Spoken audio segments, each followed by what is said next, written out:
Hello everyone, आप सभी का स्वागत है विकास कोचिंग के यूट्यूब चैनल में। आज हम देखने वाले हैं इंटीग्रेशन समाकलन का एक्सरसाइज 7.2। हम लोग इसमें एक्सरसाइज 7.1 के जितने भी क्वेश्चंस थे 1 से लेकर 22 तक सबको लगा लिए हैं और आज हम स्टार्ट करने वाले हैं समाकलन के एक्सरसाइज 7.2 को। और इसमें हम लोग क्या पढ़ने वाले हैं, तो समाकलन हम लोग 7.1 एक्सरसाइज में जो भी पढ़ के आए हैं वो क्या था, सिंपल समाकलन था। अब हम यहाँ पे देखने वाले हैं कि समाकलन कई प्रकार से किया जा सकता है। जैसे इसको हम लोग कई भागों में बांट देते हैं। जैसे कि एक होता है प्रतिस्थापन द्वारा समाकलन, ठीक है, जिसको हम लोग इस चैप्टर में पढ़ने वाले हैं। तो पहले उनके प्रकारों को लिख दें। प्रतिस्थापन द्वारा समाकलन, ठीक है, प्रतिस्थापन द्वारा हम लोग एक समाकलन पढ़ते हैं। फिर दूसरा हो जाता है खंडशः समाकलन, खंडशः समाकलन, ठीक है। और तीसरा हो जाता है आंशिक भिन्नों द्वारा समाकलन, आंशिक भिन्नों द्वारा समाकलन, ठीक है। अब एक्सरसाइज 7.2 में हम लोग यही वाला समाकलन करने का प्रोसेस समझेंगे कि प्रतिस्थापन विधि द्वारा समाकलन कैसे करेंगे, क्योंकि इसमें जो भी क्वेश्चन है इसी मेथड से लगेंगे। जैसे एग्जांपल के तौर पे आप समझिएगा, ठीक है। 3 प्रकार तो हम लोग अभी यहाँ पे देख लिए और इनका आगे एक्सरसाइज में हम लोग यूज करेंगे भी, तो इसके लिए हम और आगे डिटेल में पढ़ेंगे। पहले समझिएगा, प्रतिस्थापन द्वारा समाकलन के लिए हम लोग समझ सकते हैं कि अगर कोई फंक्शन अगर f(x) है, ठीक है, और इसका हम अवकलन कर देते थे तो हम लोग को f' मिल जाता था, ठीक है। और इसी का हम लोग अगर समाकलन कर देते थे फिर हमको fx मिल जाता था, ठीक है।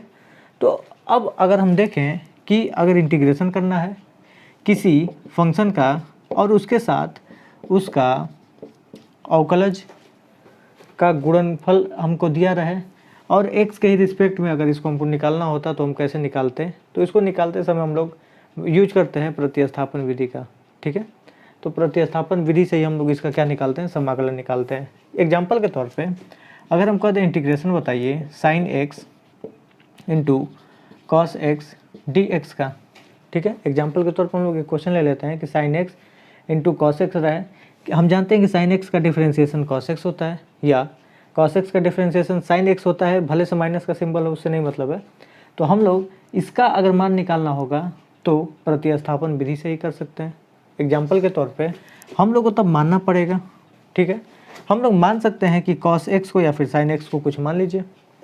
तो अगर हम लोग मानते हैं कि sin x को t के बराबर अगर मान लेते हैं, अगर हम sin x को t के बराबर मान लेते हैं, प्रतिस्थापन का मतलब होता क्या है कि 2 इक्वेशन रहेंगे और किसी ना किसी एक इक्वेशन से मान उठा करके दूसरे में रख करके हम लोग प्रतिस्थापन विधि से सॉल्व करते थे।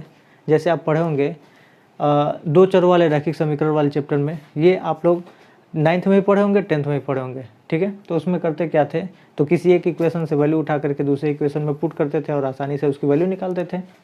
अब हम यहाँ से करने क्या वाले हैं कि अगर इसके दोनों साइड का x के रिस्पेक्ट में हम लोग क्या निकाल दें, अवकलन कर दें।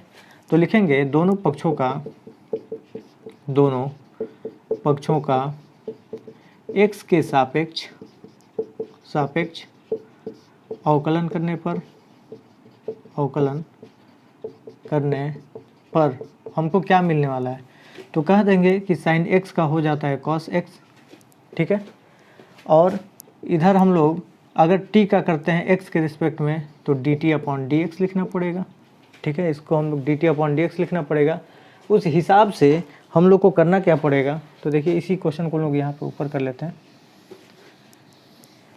तो उस हिसाब से हम लोग जब आगे सॉल्व करेंगे तो ये लिखा जाएगा cos x और वेरिएबल को एक तरफ कर सकते हैं। जैसे हम लोग यहाँ पे dt को अलग कर दिया और ये x वाले को एक तरफ कर दिया, ठीक है।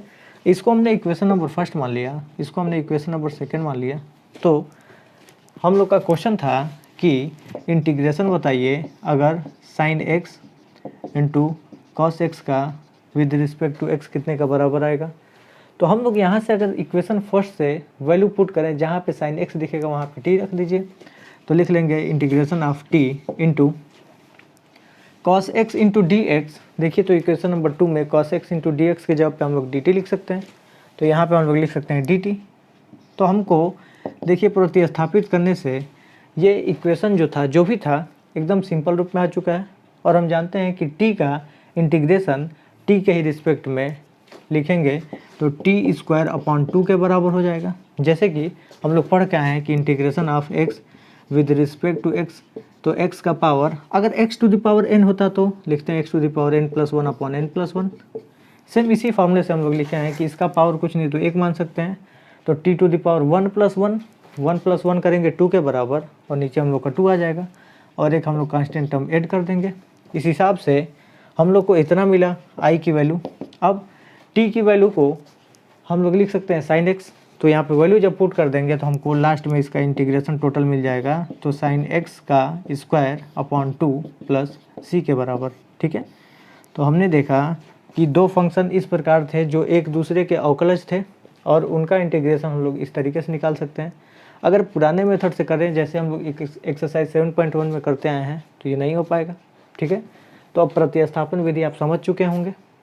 अब चाहें तो हम लोग क्वेश्चन स्टार्ट कर सकते हैं एक्सरसाइज 7.2 के। ठीक है, तो हम लोग स्टार्ट करते हैं एक्सरसाइज 7.2 का क्वेश्चन नंबर फर्स्ट।